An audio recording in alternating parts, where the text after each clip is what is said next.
Il fallait évidemment qu'on vous parle sur Boursorama de ce rapport explosif signé Attaque qui accable les groupes du CAC 40, donc l'association intermondialiste, nouveau rapport qui tape fort. Le CAC 40 est visé avec donc des valeurs qui cumulent toutes les fautes, que ce soit voilà, pas très social, pas franchement écolo et fiscalement tourné vers quand même pas mal d'optimisation. Et je vois, si on peut le voir, il a un petit sourire, il est narquois. Ça vous fait plaisir? Ça vous surprend pas, c'est ça? Malheureusement, non. C'est vrai que ces chiffres-là sont accablants. Franck de Dieu, pardon, il faut comme le Oui, présenter. pardon. Il est là tous les 15 jours, Oui. professeur à l'IPAC Business School. Donc voilà, alors je vous ai coupé. Oui, non, je dis que c'est pas surprenant, c'est malheureusement pas surprenant. Pourquoi? Parce que les géants du CAC 40 et les dirigeants du CAC 40 ont foncé tête baissée vers la mondialisation. Ce rapport a pour base d'analyse 2010 à 2017. Et effectivement, il n'est pas très surprenant, mais il donne quand même des chiffres. Je vais vous en donner quelques-uns rapidement, je ne vais pas vous assommer, mais les dividendes au cours de cette période 2010-2017 ont augmenté de 44%. Les salaires ont augmenté, mais dans une proportion 2 fois moindre. Il y a eu moins de contributions fiscales. La contribution fiscale, le paiement des impôts additionnés de toutes ces sociétés du CAC 40, alors que les profits ont augmenté. Donc vous avez un taux d'impôt qui est effectivement en baisse. L'impôt a baissé de 6,4% sur la période. Tout ça à la faveur, entre autres, pas seulement, de 2500 filiales inscrites dans les paradis fiscaux. Et pour terminer, je veux dire qu'ils ne sont pas très sociaux, ils ne sont pas très fiscaux, hein, mais ils ne sont non plus pas très écolos, puisque il y a eu au cours de la période des émissions de CO2 qui sont en augmentation de 5%. Alors effectivement, ces chiffres-là, tout cela, il converge. Il y a du social, il y a du fiscal, il y a de l'environnemental, mais tout cela converge. Il y a une véritable cohérence autour des règles du libre-échange, de la mondialisation, qui ont été, je le disais… Elle joue le jeu de la mondialisation du libre-échange. Voilà, exactement. Et tout cela, finalement, ça se fait tout de même pas, c'est pas qu'un concept, hein, ça se fait quand même aussi au détriment de notre tissu productif français, puisque les salariés français au cours de la période, parce que vous n'avez pas d'augmentation, de baisse des effectifs dans le monde, mais vous avez une réaffectation, de sorte que les effectifs français ont baissé de 20%, et vous regardez dans les pays émergents, il y a une hausse des effectifs, de sorte que vous avez même, et là c'est pas cette étude qui le dit, mais globalement, désormais, dans les grandes sociétés industrielles, les effectifs dans les pays émergents, l'ensemble des pays émergents, est désormais supérieur aux effectifs dans les sociétés françaises. Donc effectivement, parfois c'est pour… Alors, on peut dire que c'est de bonnes raisons. Pourquoi? Parce que, on le disait tout à l'heure, lorsque vous passez à côté du marché chinois, vous risquez aussi, quand vous êtes une entreprise multinationale comme celle du CAC 40, vous risquez de passer à côté d'un gisement de valeur, un gisement de croissance, un gisement de profit qui est absolument déterminant, y compris pour votre propre survie. Sauf qu'on s'aperçoit en creusant un petit peu qu'il y a une logique, je dirais, d'investir en Chine pour répondre à une demande et d'être au plus près du client. Ouais. Et puis, il y a aussi une logique de délocalisation, c'est-à-dire de produire ailleurs et de réexporter ou d'importer ces produits dans des lieux de consommation de pays riches. Et là, effectivement, ça se fait peut-être au bénéfice du consommateur qui voit des prix qui baissent. Notre ami précédent, Fiorentino, parlait de déflation à juste titre. Et puis, parallèlement, vous avez un salariat qui n'augmente pas, hein, on le retrouve autour des gilets jaunes, et puis, globalement, des baisses d'effectifs. Ouais.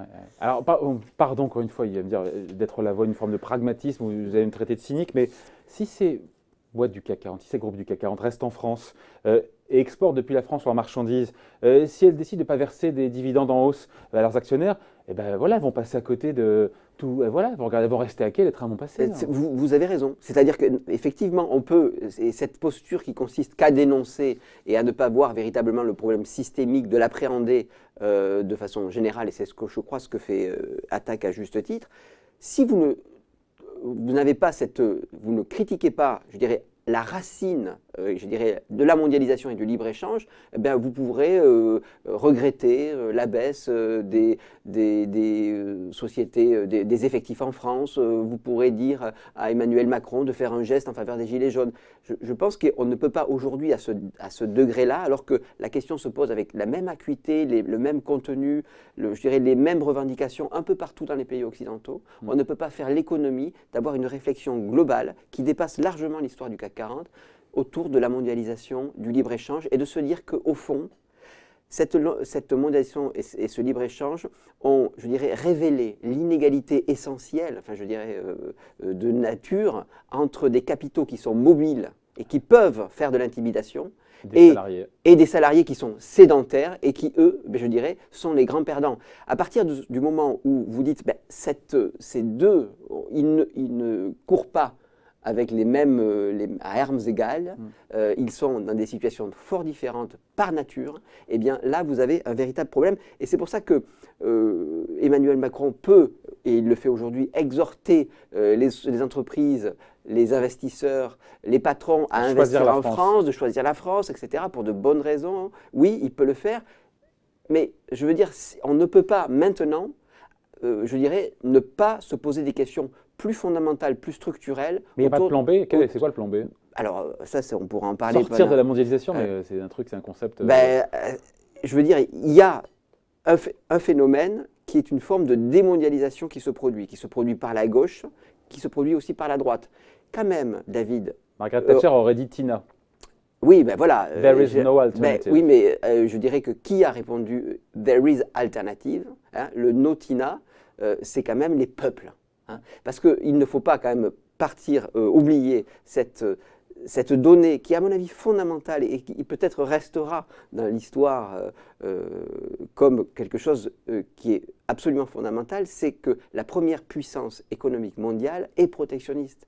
Et ça change tout. Alors après, on pourra parler de c'est bien, c'est mal, etc. En tout cas, à partir du moment où vous avez, voilà, les Américains, à partir du moment où vous avez cette puissance qui dérègle fondamentalement la logique qu'on croyait être le sens de l'histoire, qu'on croyait que le monde était plat, hein, qu'il n'y avait pas de différence, que le terrain de jeu des entreprises du CAC 40 c'était le monde et qu'il était tout plat, eh bien c'est faux. Les peuples ont répondu à leur manière, parfois bien, parfois mal, parfois avec un peu de populisme, parfois de façon, je dirais, tout à fait bienveillante et ordonnée. Non, ils ont répondu non. Et vous savez, il y a un moment donné… Mais vous savez qu'il y a aussi une contradiction, parce qu'on sort un peu du sujet, pardon, mais les Français, on est tous pour qu'il y ait plus d'industrie en France et qu'on relocalise. Mais derrière, on a posé la question aux Français, ils ne sont pas prêts à payer ce surcoût, ils n'en ont pas les moyens d'ailleurs de payer le surcoût lié à une fabrication, une relocalisation de produits industriels manufacturiers qui est produit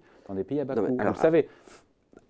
Et ça dépend comment. Mais si vous leur dites, vous avez le même manque de protection salariale, la même peur du jour au lendemain d'être remplacé par un ouvrier qui est payé 3 fois moins pendant 30 ans, effectivement, ils préfèrent payer moins cher. Mais je veux dire, ce qu'expriment aujourd'hui les peuples et les classes moyennes occidentales, c'est quand même une chose qui est évidente, c'est un besoin de protection sociale. Au-delà de la France, on pourrait dire la même chose partout. Bien sûr. Alors, il se trouve qu'en France, je dirais, il y a une sorte de surmoi, peut-être pas protectionniste, mais il y a une demande, je dirais, de citoyenneté où la vie politique et la vie économique s'imbriquent l'une de l'autre. Elles s'imbriquent. Donc à partir du moment où le peuple se dit « je suis souverain », on ne peut pas avoir raison contre lui. Vous pouvez dire la mondialisation c'est super, si les peuples souverains, la force des masses… Mais les Français sont aussi les premiers à en bénéficier quand ils vont acheter tous leurs produits high-tech ou autres. Oui. Ça faut leur dire aussi. Hein. Il faut leur dire qu'effectivement, il y a des choix à faire, des choix de société à faire. Mais on ne leur dit pas ça. On ne leur dit pas ça aujourd'hui. On leur dit c'est comme ça ou alors c'est la Corée du Nord. Voilà comment on présente les choses. Et là où je trouve que quelque part, moi je suis assez étonné de voir que les Gilets jaunes, dans leur premier programme, ont quelque chose de très construit, de très cohérent autour de la démondialisation et autour de l'Europe, qui doit changer. Et en face, on a un discours qui est quand même, je trouve, extrêmement manichéen, qui est de dire, oui, c'est soit la mondialisation, soit la Corée du Nord. Ouais. Je veux dire, c'est pas comme ça la vie. Et si vous leur présentez cela, eh bien, vous finirez par avoir, je dirais, un peuple qui considère que la liberté, à la fin des fins, eh bien, c'est d'avoir une marge de manœuvre sur son propre destin. C'est d'être maître de son propre destin. Et cela est un acte politique. Ouais. Donc voilà, on voulait en tout cas vous parler aujourd'hui. On n'a rien oublié, non ? On n'a pas parlé de patriotisme, mais c'est pas grave. Évidemment, et on est reparti pour 1 heure. En tout cas, voilà, on voulait absolument parler de ce rapport d'attaque qui sort opportunément la veille donc, de Davos pour éclairer un petit peu sur ce qui se passe du point de vue de voilà, des salaires, de la fiscalité et aussi de l'écologie pour les boîtes, pour les grandes entreprises donc du CAC 40. Merci donc pour ce point de vue signé Franck Dedieu, professeur à l'IPAC Business School. Merci Franck. Merci.